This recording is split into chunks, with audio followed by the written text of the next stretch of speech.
দেখা করলাম আমাদের সহযোদ্ধা, আমরা একসাথে লড়াই সংগ্রাম করেছি 18 সাল থেকে। তো মনে হচ্ছে একদিনে অর্ধেক হয়ে গেছেন অসুস্থ অবস্থায়।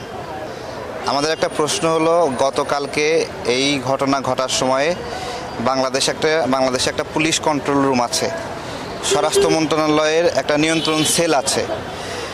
ওই কন্ট্রোল রুমে ওই সেলে কারা কারা ছিলেন গতকালকে, এটা হলো আমাদের জিজ্ঞাসা।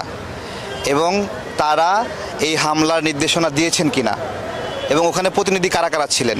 যেমন গোপালগঞ্জের ঘটনায় আমরা দেখেছি যে ওইখানে 2-3 জন উপদেষ্টা ছিলেন, তারা নির্দেশনা দিয়েছেন কি করতে হবে। ঠিক একইভাবে কালকে এই ধরনের নির্দেশনা সেখান থেকে এসেছিল কি না। কারণ একজন সৈনিক তার নুরুল হক নূরের ওপর কী আক্রোশ, একজন কনস্টেবল তার নুরুল হক নূরের ওপর কী আক্রোশ, এটা তো হওয়ার কথা না। আর বিষয়টা এরকম না যে কাকতলীয়, যে একটা কেওয়াস চলছে, লাঠিচার্জ করছে, গড়পড়তা সবার উপর মারছে, এইরকম না। এক্স্যাক্টলি টার্গেটটা নুরুল হক নূরের দিকে ছিল। তো এই বিষয়গুলো আপনার হলো কাকতলীয় না, ঘটানো হয়েছে, এবং এই ঘটানোর দায়টা হলো রাষ্ট্রের, সরকারের। এখন সরকার এমন একটা অবস্থা, সরকারই ঘটায়, সরকার হলো বিচার চাচ্ছে।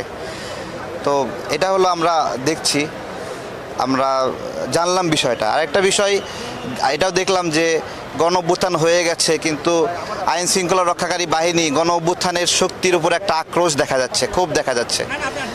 তো আপনারা যদি ভাই হিসেবে আমাদের পাশে থাকেন রাষ্ট্র গঠনে, তাহলে আমরা রাজনৈতিক নেতৃবৃন্দ, রাজনৈতিক কর্মীরা ভাই হিসেবে দেখব।